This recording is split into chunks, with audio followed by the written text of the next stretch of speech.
They thought I was too old to understand legal talk, too polite to question what didn't sit right, too soft to fight, but what they didn't know was that I had Walter's last gift tucked safely away, a copy of his will, and a very sharp lawyer.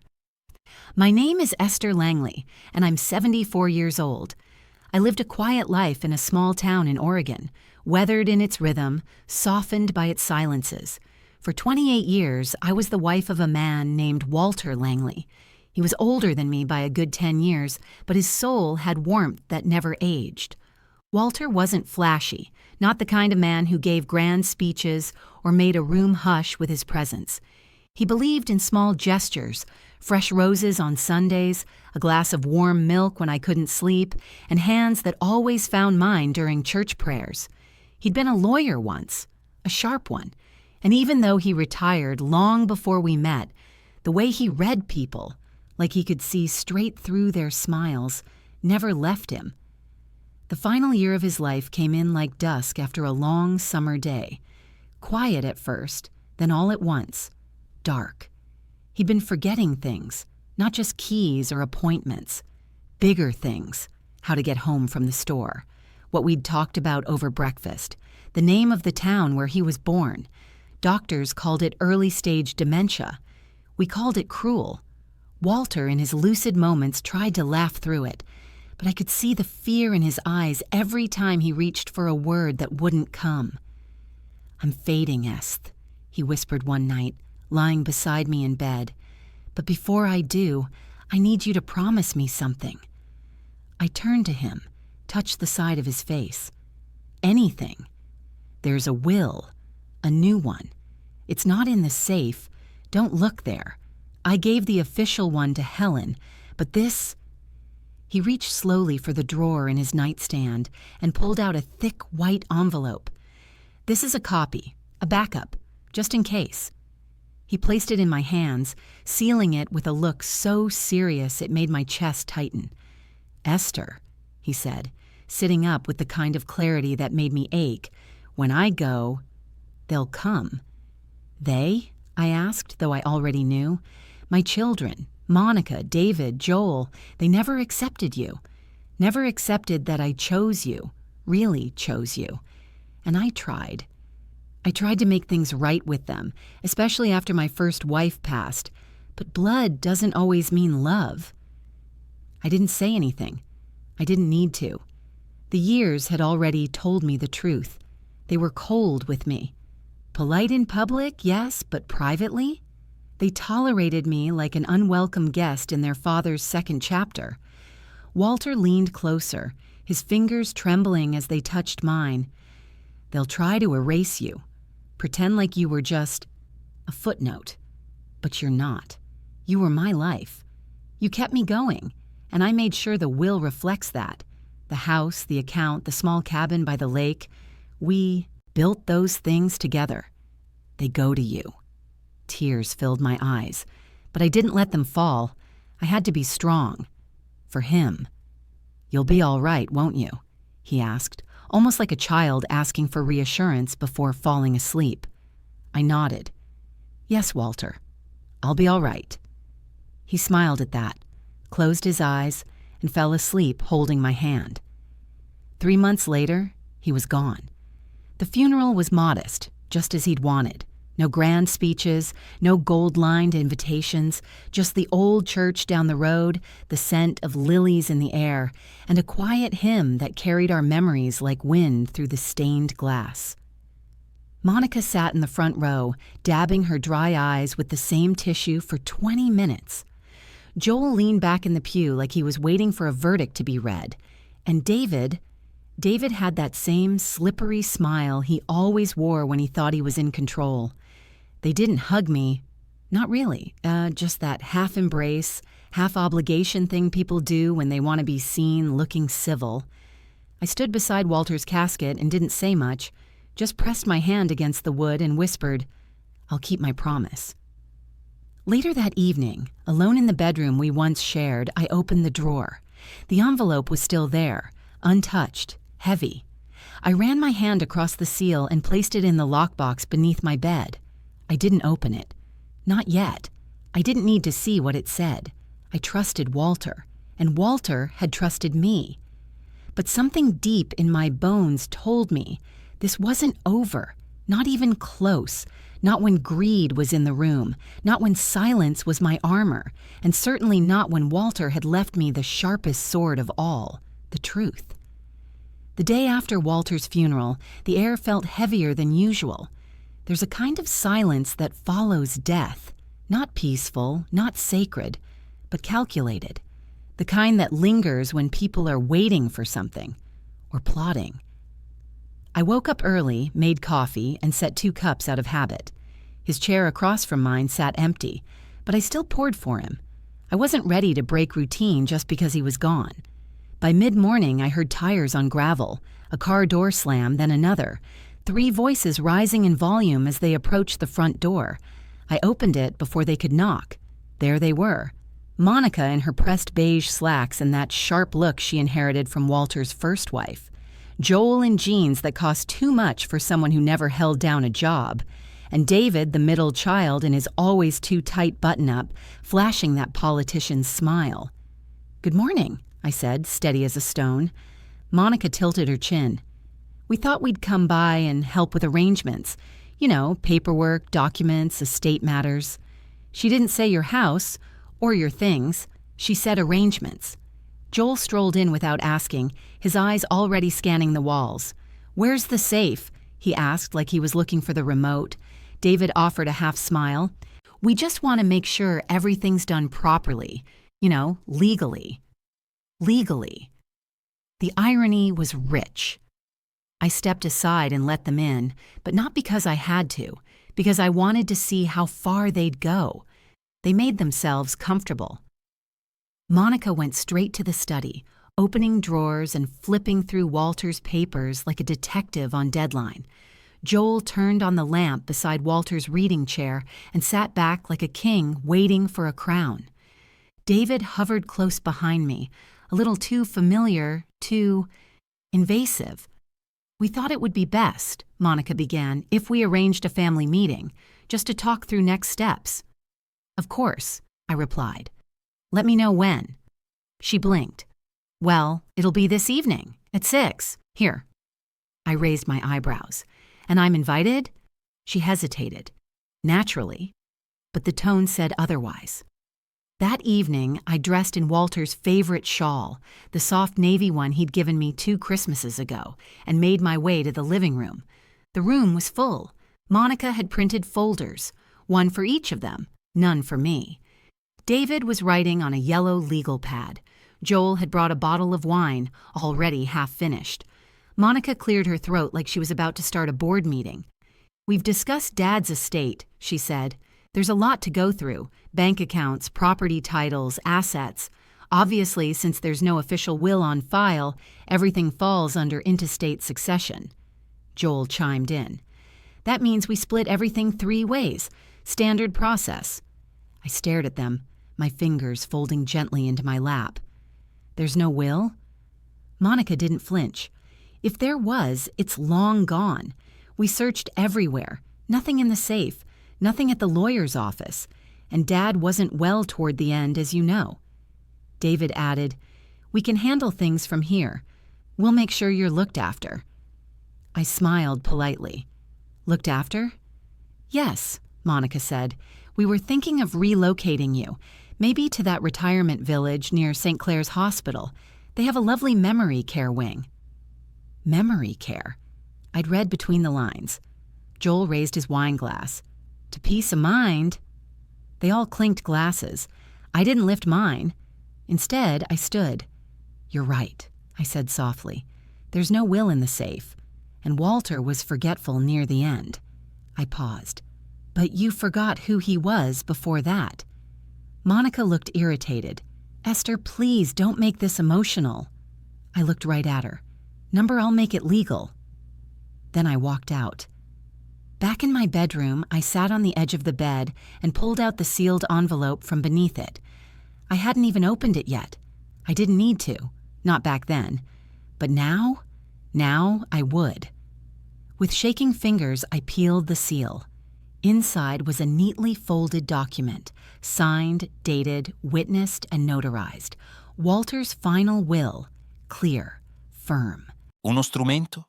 Ma persino lui, negli ultimi anni della sua vita, aveva iniziato a sentire il richiamo dell'eredità. Si era rivolto a Michael con la speranza di essere ricordato, di preservare la sua influenza. E Michael, a sua volta, aveva preso quel potere e lo aveva rimodellato. In vendetta, in liberazione, in un crimine che portava tutte le impronte digitali di coloro che erano stati troppo a lungo sotto il controllo di Maurice. Vivian Forsyth, ora rilasciata su cauzione, aveva iniziato una vita tranquilla ai margini del villaggio. Stava per conto suo, ma non del tutto. Aveva ripreso a lavorare alla biblioteca della scuola il mercoledì e a volte la si poteva vedere camminare sul sentiero lungo il fiume, con gli occhi bassi, ma non più pieni di terrore. Margaret e Timothy Cleaves si erano ritirati dalla vita pubblica. Il vicario aveva annunciato il suo pensionamento anticipato, adducendo motivi di salute, e la Chiesa aveva avviato il lento processo di nomina di un successore. Miss Marple era venuta a trovarli solo un'altra volta, portando un barattolo di marmellata di ribes nero e lasciandolo senza dire una parola alla loro porta. Sapeva, come loro, che alcuni silenzi sono meglio preservati. Quell'estate il club di giardinaggio riprese le sue gare, anche se senza la scenografia. Nessuno parlò di Maurice. Il suo nome fu cancellato dal registro del club e i suoi trofei furono silenziosamente rimossi dalla vetrina della chiesa. Fu, a suo modo, un giudizio definitivo. E in tutto questo Miss Marple osservava, silenziosamente, con discrezione, come aveva sempre fatto. Seduta sul prato della chiesa durante una partita di cricket, o sorseggiando il tè nel suo salotto, mentre le colombe tubavano dolcemente sotto la grondaia. La sua espressione era gentile, le sue mani ferme, i suoi occhi, come sempre, acuti. Una sera, mentre la luce dorata e lunga illuminava i tetti, la sua amica, la signora Barton di St. Mary Mead, in visita per qualche giorno, osservò durante la cena. È davvero un villaggio così tranquillo, Bloomingford. Tutti sembrano così terribilmente per bene. Miss Marple sorrise, posando la tazza. Sì, mia cara, lo fanno. Non disse altro. Non ce n'era bisogno, perché in villaggi come Bloomingford, o in qualsiasi altro in realtà, la verità rimaneva la stessa. Le persone erano persone, capaci di gentilezza e tradimento, di generosità e codardia, di paura e a volte di omicidio, ma anche capaci di cambiare. Miss Marple guardò le rose che fiorivano nel suo giardino, rosse e ribelli, che si arricciavano al calore del sole morente, e pensò, non per la prima volta, che capire le persone fosse il più grande mistero di tutti. Il resto, come sempre, è stata deduzione. We christened the lake cabin. This one's too recent, she said. David chuckled. Yeah, let's stick to the classic ones. Just Dad, the good old days. She tossed the photo face down into a cardboard box labeled to remove. I stood in the doorway, invisible to them. It was like watching ghosts erase the life I'd built, not with rage, not with fire, but with slow, methodical disassembly, piece by piece, frame by frame, memory by memory. That night, I lay in the guest bed, clutching a scarf Walter had once wrapped around my neck on a winter walk. The house around me felt unfamiliar, like a museum curated by strangers. And then I heard it. Laughter. Down the hall, glasses clinking, plates. They were hosting dinner. Without me. I stepped quietly down the hallway, barefoot the way you do when you don't want to startle the truth. In the dining room, the three of them sat with wine and pasta, candles glowing, music low. Joel toasted to family. The real kind. I didn't say a word, just turned back into the shadows. Not one of them noticed I'd been there.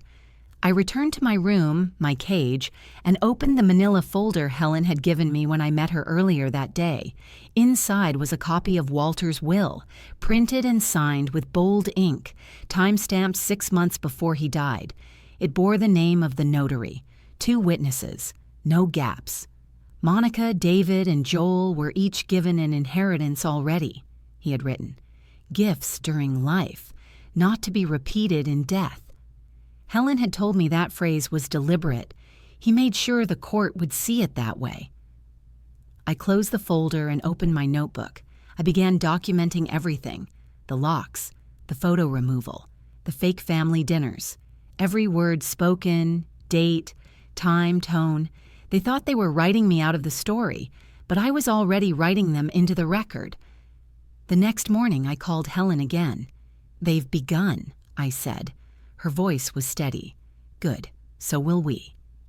2 days later, over reheated leftovers and fake pleasantries, Monica brought it up, casually like someone mentioning the weather. "So, we've been looking everywhere for Dad's official documents," she said, spearing a piece of overcooked chicken. "The will, his trust papers, but it seems there's nothing formal."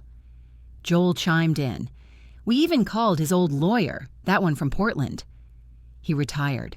"Can you believe that?" David nodded solemnly, like a man agreeing to a lie he rehearsed in the mirror.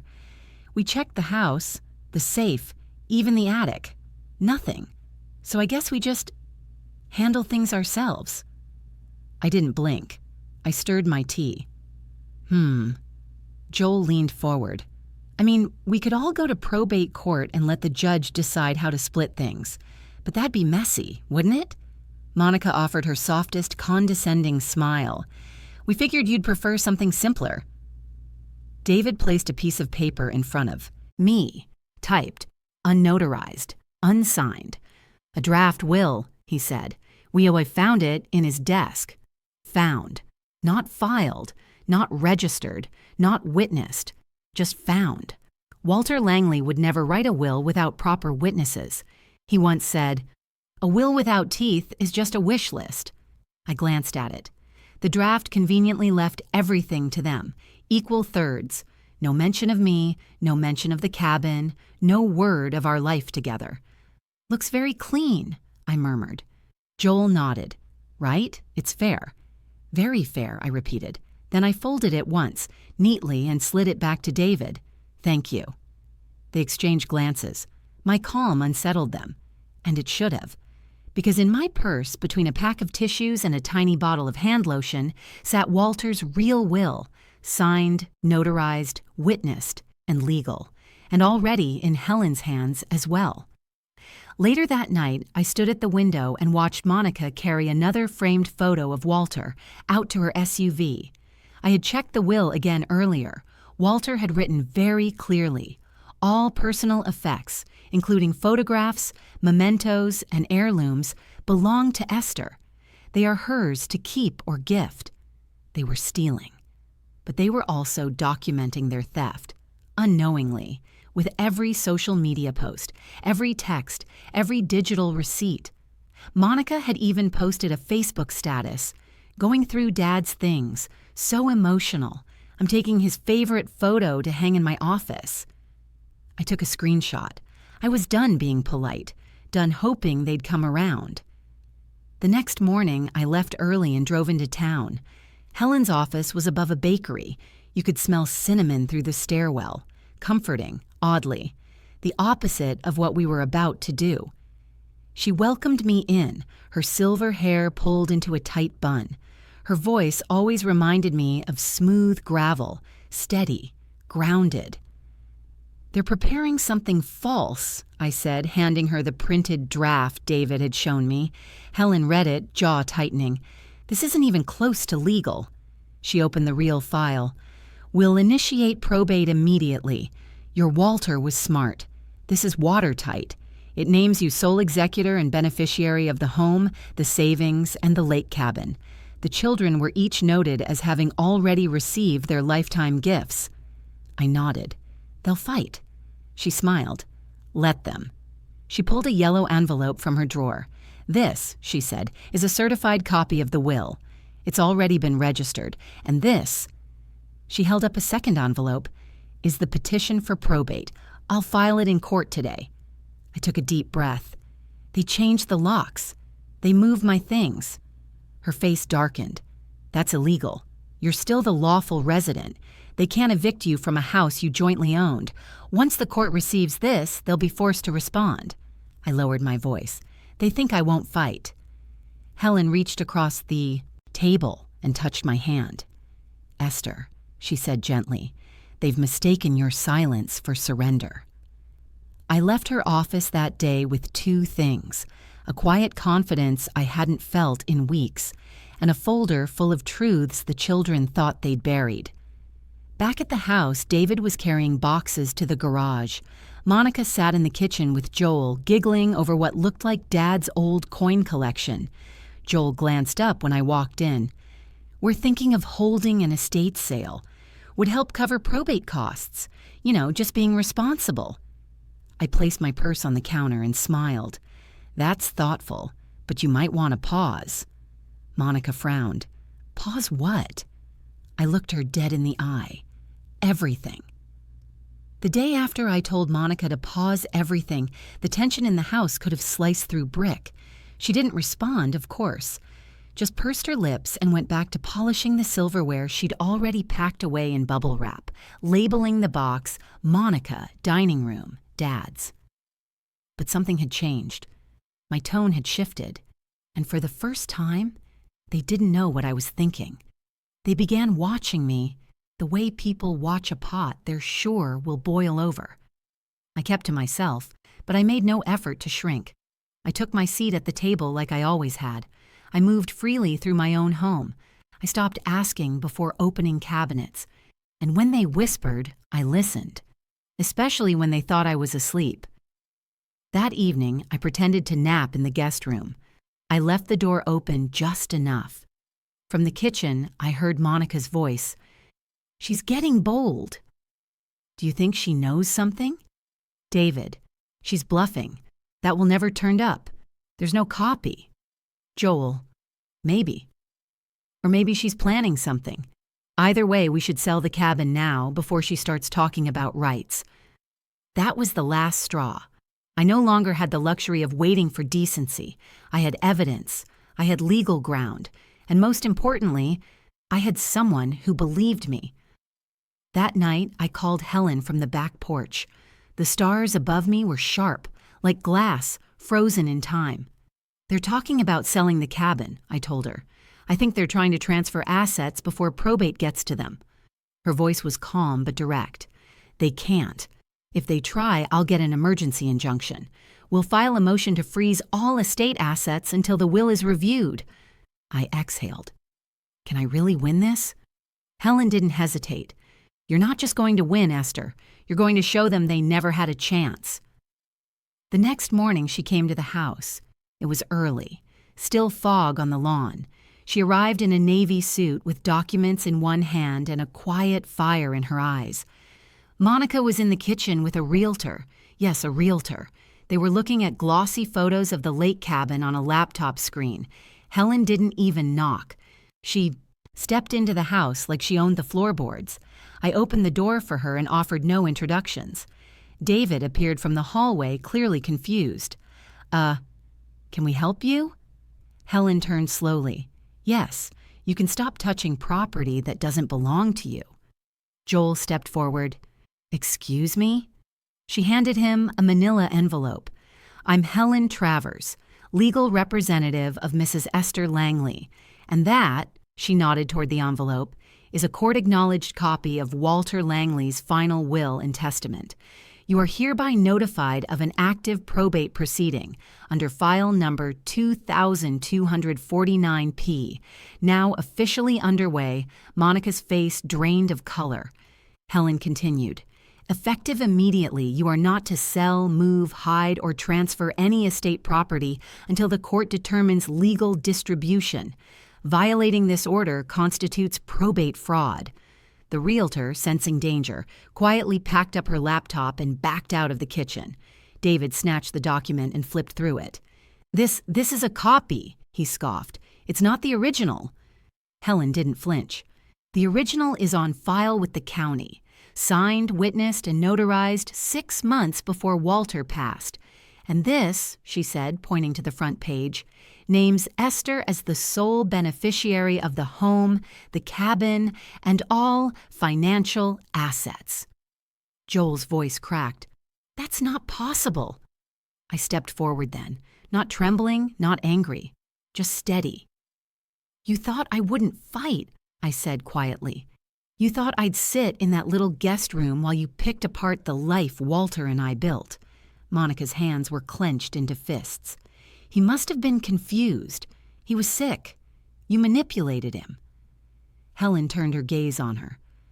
That's a serious accusation. Are you prepared to argue undue influence? Because I have a signed medical evaluation from Walter's doctor stating he was of sound mind when he executed that will. Silence. David dropped the papers onto the table. Then what do we get? He asked, like a child denied dessert. Helen raised an eyebrow. According to Walter, closure. The room was still. You could hear the refrigerator hum. Then Helen reached into her briefcase again and handed me a second envelope. This is your official executor authorization. You may take back control of the home immediately. Joel scoffed. So that's it? You win? I looked at him. This was never about winning. This was about respect. For Walter. And for me. They didn't speak. Not then. Not when Helen and I walked through the front door together. Not even when I sat down in the living room, my living room, and placed Walter's photo back on the mantel. But I could feel it. The storm had broken. And I wasn't alone anymore. After Helen walked out that morning, their world didn't shatter right away. It cracked, hairline fractures, quiet, barely visible. But you could feel them growing with every passing day.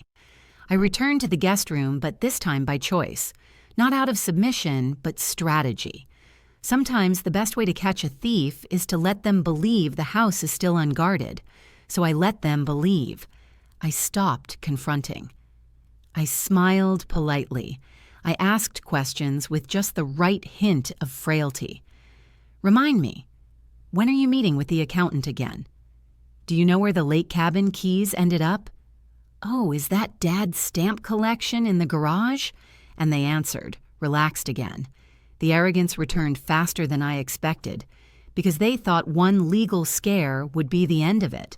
They didn't know Helen had already filed a motion to preserve estate assets. They didn't know I was photographing every single item they touched, moved, or attempted to sell. And they certainly didn't know I had slipped a GPS tracker into Monica's trunk, one Helen's paralegal installed to catch asset transport violations. Yes, I played old, but not foolish. 3 days later, Joel went back to the safe. I watched from the hallway mirror as he punched in the code and removed a red leather box Walter used to store his grandfather's war medals. He tucked it under his coat and walked out to his car. 30 minutes later, Helen's office received the alert. GPS showed Monica's car parked in front of an estate auctioneer's office. 2 hours after that, Helen sent a cease and desist letter to the auction house with a notarized asset list. By morning, the medals were back in the safe, only now with a court-sealed sticker across the lid. Joel didn't say a word about it, but he didn't look at me again for 3 days. That was the moment I realized they weren't just greedy, they were sloppy, because they thought I would never survive the chessboard. But they forgot. I had lived beside a master of the law for almost 30 years, and I had learned. Walter once told me, when people think you're weak, they reveal their worst selves quickly. All you have to do is wait and take notes. So I waited. I took notes, and I let them make mistakes. Big ones. David tried to access one of Walter's dormant accounts, one Walter had left untouched for years, meant for cabin maintenance and lake taxes. Helen had already frozen it. The moment David triggered a login, the bank flagged it. Helen called me within the hour. They're scrambling, she said. We'll build a clean paper trail. Every action they take strengthens your case. Let them think you're still fading. So I played the part.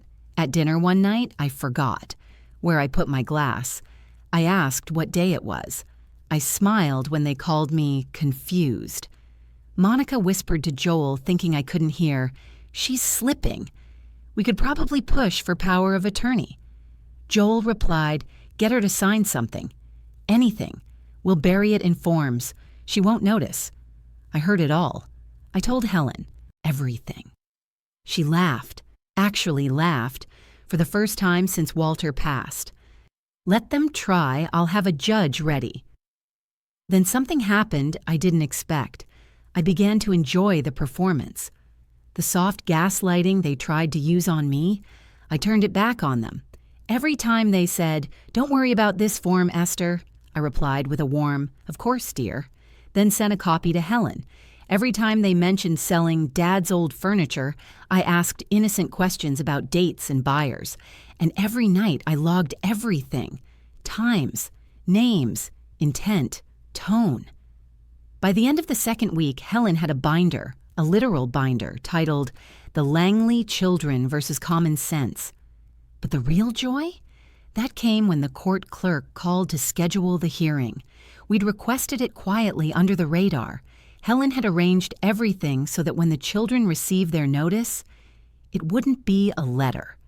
It would be a knock from a court courier delivering a summons, and that morning, I baked muffins, lemon poppy seed, Walter's favorite.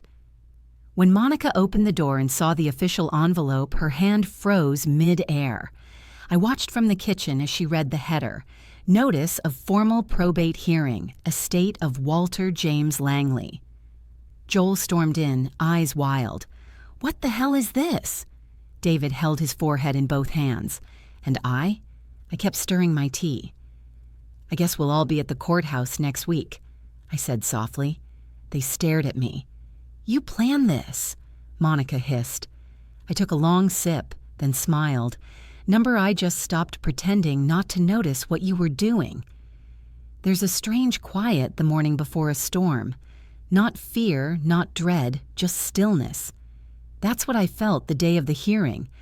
I woke up early before the sun and sat by the window with my tea. The house didn't feel like mine anymore. Not yet. Not until the law caught up with the truth. But it would. Today? The courtroom was small, older than it should have been, with creaky benches and faded carpet that had seen generations of inheritance battles, most of them, I imagined, not won by women like me. Helen and I arrived early. She wore a dark green suit that matched the stone in her wedding ring. I wore Walter's lapel pin tucked into the collar of my coat. We didn't need to say much. She just glanced at me and said, "You ready?" And I nodded. We were already seated when they arrived. Late, of course. Monica walked in first, heels clacking like a warning bell. She wore her most expensive coat, like this was a red carpet event. Joel followed, trying to look disinterested, but his jaw was tight. David came last, muttering under his breath, carrying a leather briefcase like a prop he didn't know how to use. Monica froze when she saw me. "You," she whispered, eyes narrowing. Helen stood.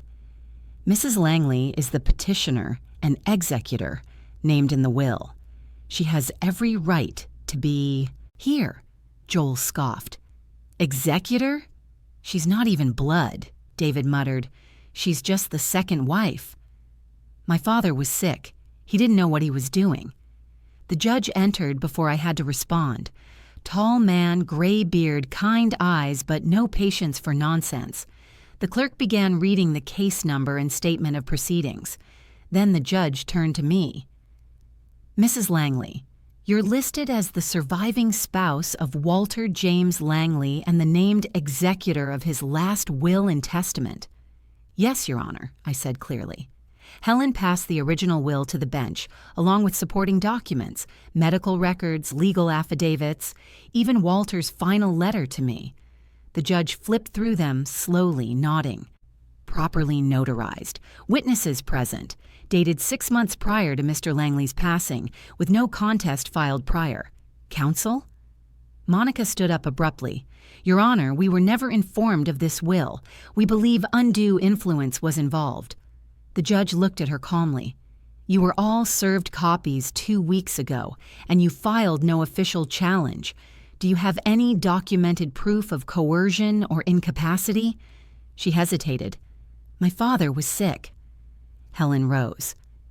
We've submitted 3 evaluations from Walter's physician, showing cognitive clarity in the months leading up to the will's signing. We also have a recorded voicemail left by Mr. Langley confirming his intent to leave the estate to his wife, and referencing this very document by name and date. The judge turned back to Monica. Unless you have evidence, this court will proceed under the assumption that the will stands. Joel mumbled under his breath. She manipulated him. She isolated him. I looked up. You mean when you didn't visit him for 3 months while he was dying? David's head shot up. I continued calmly. When he asked about you, when he said he felt like a burden, you were too busy planning a ski trip. He told me that. He cried about it. He rewrote that will on a day you never even called. The courtroom was silent except for the sound of the judge turning a page. Helen handed over the final inventory of the estate.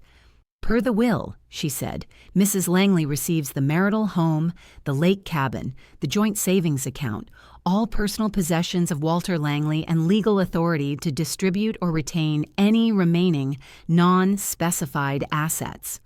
Monica broke. This isn't fair. The judge looked over his glasses. What's not fair is failing to challenge a will and then showing up to complain about its contents.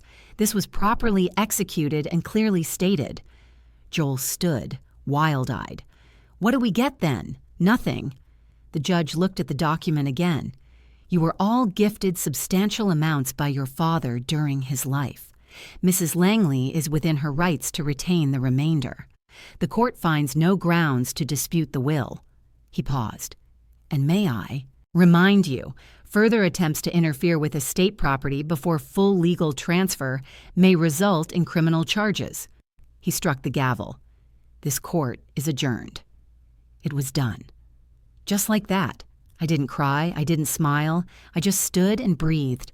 As I turned to leave, Monica glared at me, but her words were cold and desperate now. He didn't love you the way he loved our mother. I stopped at the doorway.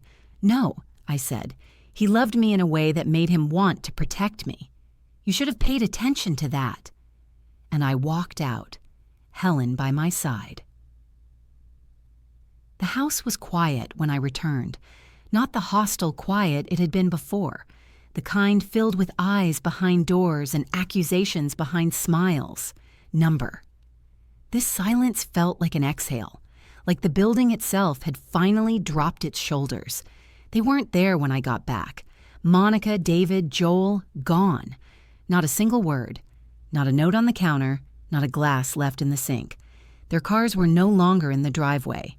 Just absence. And oddly, it didn't feel like victory.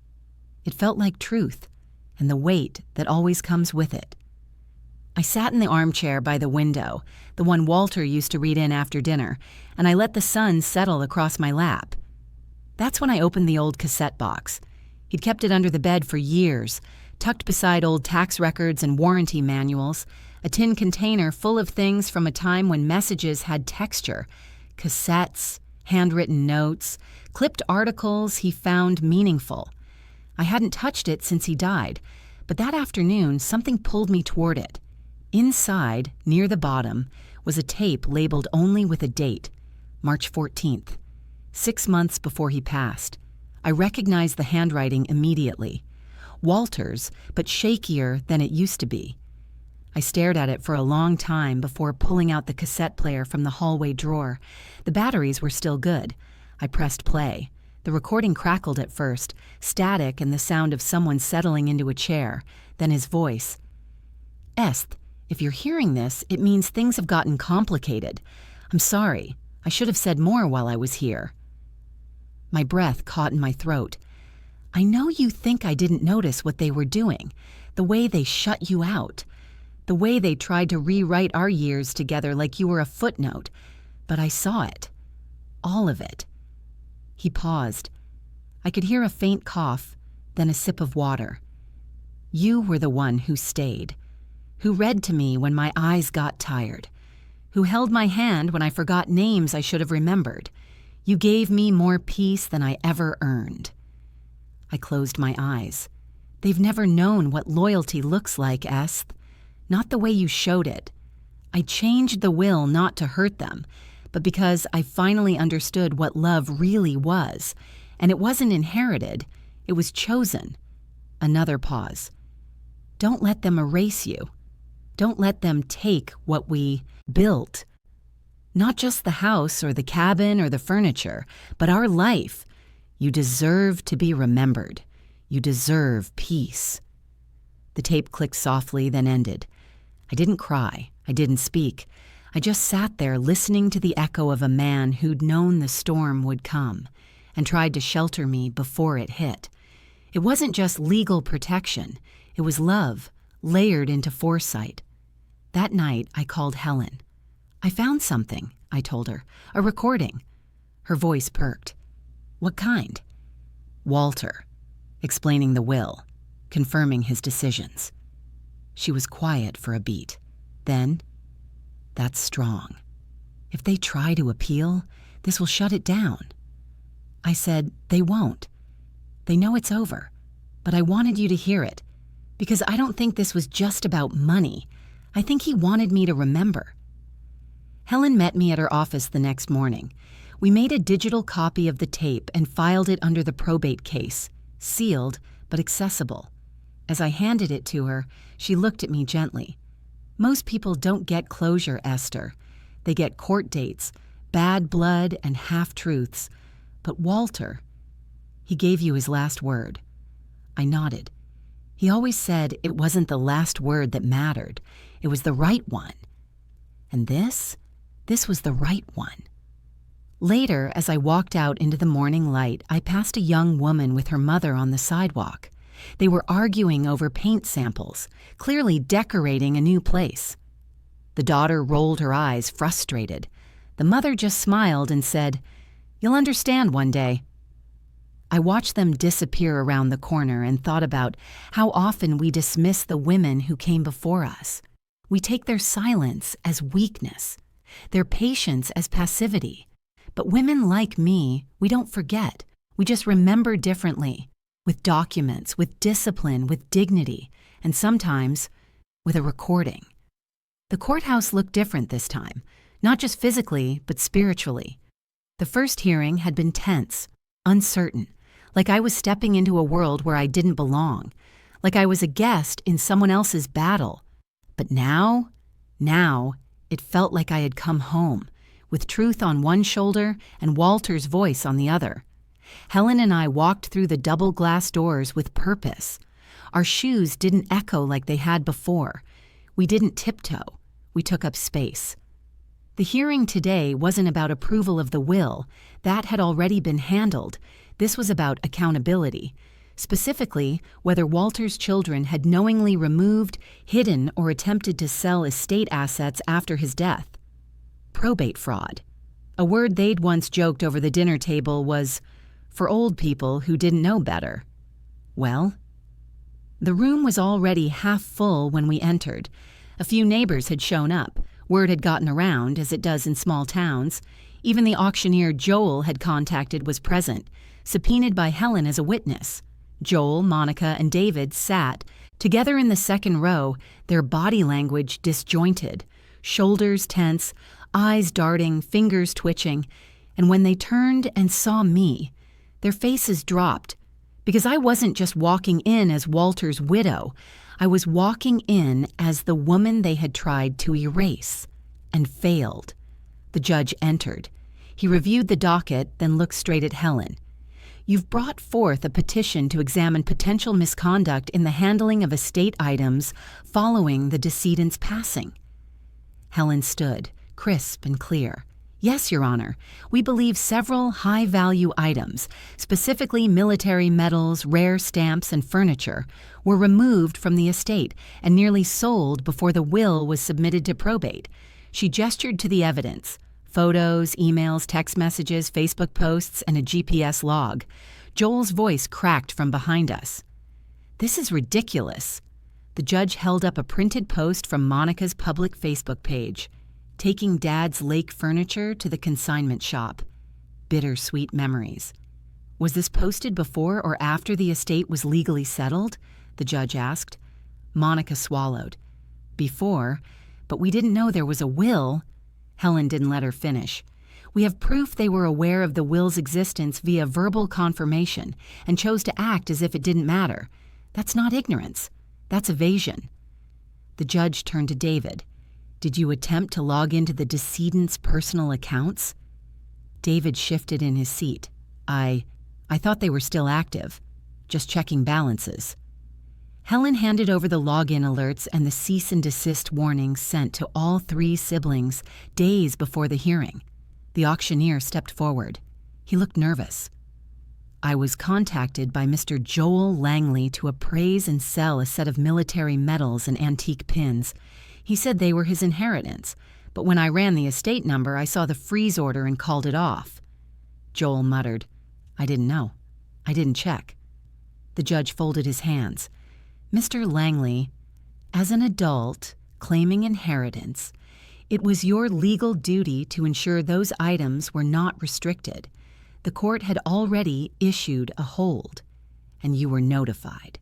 Then Helen presented the final piece, a printed transcript of the voicemail Walter had left for me, the one confirming his will. The judge read it silently, then looked up. Mrs. Langley, do you have anything you'd like to say before I issue my decision? I stood, calm, grounded, not vengeful, just ready. Your Honor, I began, they didn't just try to steal from me. They tried to erase me, my life, my marriage, the home I built with Walter, and the love we shared. But more than that, they disrespected their father's final wishes. They assumed I wouldn't fight back. I looked over at them.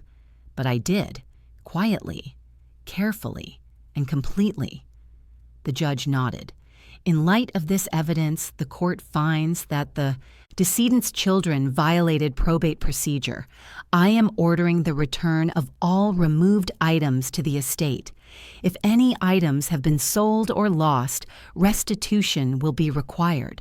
Additionally, executor rights remain solely with Mrs. Langley. Any further interference will result in contempt charges. Gavel, sharp, final, and just like that, it was done. We exited the courtroom with a trail of whispers behind us. Helen tucked the ruling under her arm like a well-earned trophy. As we stepped outside, the air felt warmer, the light cleaner. You okay? She asked. I took a deep breath. I'm tired, I admitted, but I'm free. At the bottom of the courthouse steps, Monica called out behind us. You could have shared. You didn't have to make it ugly. I turned slowly. No, Monica, I said, voice even. You made it ugly. I just turned the lights on. The court order arrived by certified mail 2 days later. A thick packet of restitution documents, receipts, inventory lists, and instructions for asset return, signed and sealed. I opened it at the kitchen table, the same table where they once sat passing around glasses of wine and whispering about simplifying the estate. Now their handwriting scrawled across the itemized logs in forced apology. Joel. Returned Walter's war medals, though the ribbon was missing from one. Claimed he accidentally packed them while cleaning. Was fined $2,500 for attempting to sell restricted items before probate. Monica. Returned 6 framed photographs, including the one of Walter and me at the cabin. Was ordered to return the consigned lake house furniture or pay fair market value. Chose to pay, bitterly. Her name appeared next to a charge, probate interference, resolved by settlement. David. Wire transferred $3,400 to the estate account, his restitution for unauthorized bank access attempts. Was reprimanded for impersonating an estate representative during the attempted account login. Quiet now. No messages since the hearing. It wasn't just about the money or the items. It was the acknowledgement. Each line in that court order was a quiet sentence of justice, a recognition that what they did wasn't just greedy, it was wrong, and that for once in their lives, they were being held accountable. Helen met me at the courthouse once more to finalize the transfer of full property rights. The house, she said, sliding a final deed across the table, is now legally, solely yours. So is the cabin and the estate bank account. It's over, Esther. I looked down at the documents, then up at her. Then why doesn't it feel like a celebration? She smiled gently. Because you loved Walter. This wasn't about revenge. It was about defending the truth. That kind of victory doesn't come with fireworks, just relief. I nodded. She was right. When I returned home that day, the air in the house felt still, but not empty. More like reset, like the soul of the place had come back. I walked room to room, placing things back where they belonged. Walter's reading glasses on the side table, the photo of us, restored and dusted, on the mantel, his favorite books returned to the shelf. In the guest room, the one they'd tried to exile me to, I stood in the doorway and took one last look. Then I closed it gently. That night, I took a drive out to the lake cabin.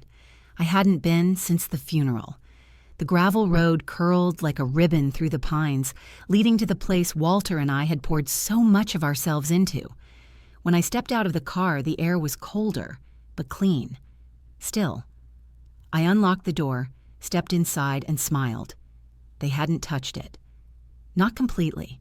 A few chairs were missing, but the framed quote Walter had carved still hung above the fireplace. We came here to rest. Leave your worry at the door. So I did. I sat by the window and listened to the wind skim across the water. And in that moment, I realized something important. Walter had known. He had known they would come for what they thought was theirs. He had known they would underestimate me, and he had planned for all of it, not just with paperwork, but with love. His will wasn't a final transaction. It was a declaration that our life mattered, that I mattered, and that his legacy would not be rewritten by those who only remembered his checkbook. Back at the house, the locks were changed. The keys were mine. The title was mine. But more than that, so was the story. No more being erased, no more being treated like the second chapter no one wanted to read. This house, this cabin, these memories, they were not up for negotiation. Walter made sure of that. And I made sure his voice was heard, through the courts, through the facts, and through the quiet resistance only a woman like me could wield. I didn't need to scream. I didn't need to curse or slam doors. I just needed time, truth, and a lawyer named Helen with the patience of a saint and the ferocity of a wolf. And now they couldn't take anything else, because they'd already lost what mattered most, their father's trust, and mine, after all the hearings. The filings, the signatures, the cold stares across courtroom aisles, it was finally over. The house was mine again, not just on paper, but in spirit. It no longer echoed with their cruelty. It breathed again. I spent the first few days in silence, not the wounded kind, but the sacred kind, the kind you give yourself when you've been holding your breath for too long. I walked barefoot down the hallway, trailing my fingers along the walls. I rearranged the books on Walter's shelf the way he used to like them, fiction at eye level, history above, poetry where only the curious would reach. I didn't cry, but I did sit with it all. One morning, I stood in the living room with a box of things Monica had tried to throw away. Old fishing photos, crayon sketches Walter's grandkids had made years ago. A faded grocery list with a heart doodled in the corner. She called it junk. But it wasn't junk to me. It was life. Ordinary, unforgettable life. I kept it all, not because I needed proof, but because it was ours. A week after the final court order, Helen called. I could hear relief in her voice. "They've withdrawn any appeal rights," she said. "The judgment stands. They're done." She paused. "You did it, Esther." "No," I replied. "We did." She chuckled. "You're the only client I've had who won a full estate battle and didn't request to frame the ruling." "I thought about it," I admitted, "but I'd rather frame something else." I walked into the hallway and looked at the wall where Walter's favorite painting used to hang. an oil landscape of the lake cabin at sunset. I rehung it myself, level, straight, just like he used to do. Next to it, I hung his last letter, the one he'd written in his final weeks, folded and tucked in the envelope with the will. It wasn't long, just a few lines, scrawled in ink he could barely grip. Esth, you were the quiet in all my storms. I know this won't be easy, but I trust you to protect what we built, because you protected me long before there were documents or lawyers. Whatever they say, know this. You were never a placeholder. You were the whole page. Love, W. I didn't frame the court ruling, I framed that. The following Sunday, I went to the lake cabin, alone. The air had shifted, crisp, but not cold. The kind of late afternoon that drapes the trees in gold and makes even grief look softer. I unpacked a picnic basket Walter and I used to take out on the canoe. Cheese, a thermos of cider, and a small lemon cake, the kind he always requested on his birthday. I sat on the dock with my legs hanging over the edge and whispered, "Do you see it, Walter?" I did it. I stood tall. The wind rustled the water like a hand smoothing sheets. I like to think he heard me. On the drive back, I stopped by the community center and dropped off a few boxes of his old things. Books, tools, even a few paintings Monica had tried to sell. They'd be cataloged and displayed with his name on a little brass plaque. Donated in memory of Walter J. Langley, husband, veteran, neighbor. That was enough legacy for me. A week later, a letter arrived. It was handwritten, uneven. No return address. Inside was a card that simply said, "I was wrong. You earned everything. M. Monica." I didn't respond, not because I was bitter, but because some apologies don't need an answer. They need time. And I was finally done giving my time to people who only noticed me when I was in their way. Now I give it to the morning light, to a good book and a warm cup of tea, to fresh linens, creaky floors, and the sound of birds returning in spring. To peace. The kind that doesn't need anyone's permission. I sometimes think about how easily we're forgotten when people don't see us as useful anymore, how quickly we're called too old, or too emotional, or just the second wife. They assumed I'd crumble quietly, that I'd pack my bags without protest, that I'd be grateful for scraps.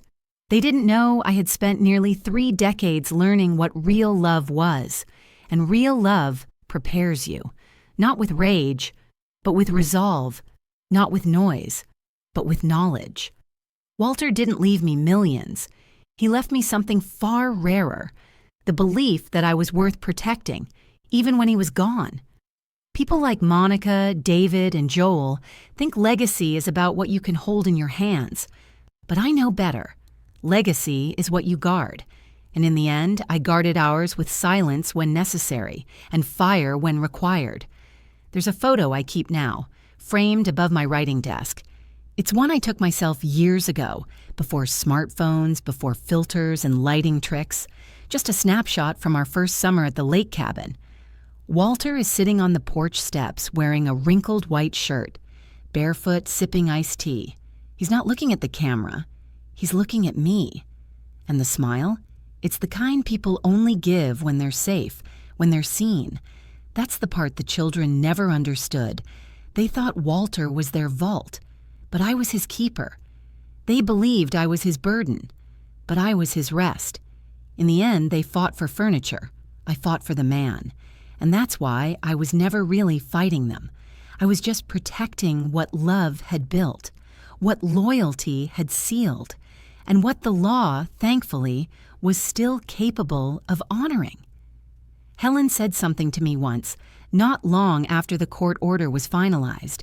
She said, "It's rare, Esther, watching someone win without ever raising their voice." I smiled at that, because strength doesn't always shout. Sometimes it just shows up early to the courthouse. Sometimes it takes photos when no one's looking. Sometimes it sits silently at a table no one thought you'd be at, until the door opens and there you are, already holding the truth. So if anyone ever tells you you're too soft, too old, too far behind to fight, let them talk. Let them underestimate you, but don't let them rewrite you. Because we're not just someone's wife. We're not just the chapter after a tragedy. We're the whole book. And if they hide the pages, bring your own copy in memory of those who fought silently and won with grace. Her story is true. Her strength is real. True justice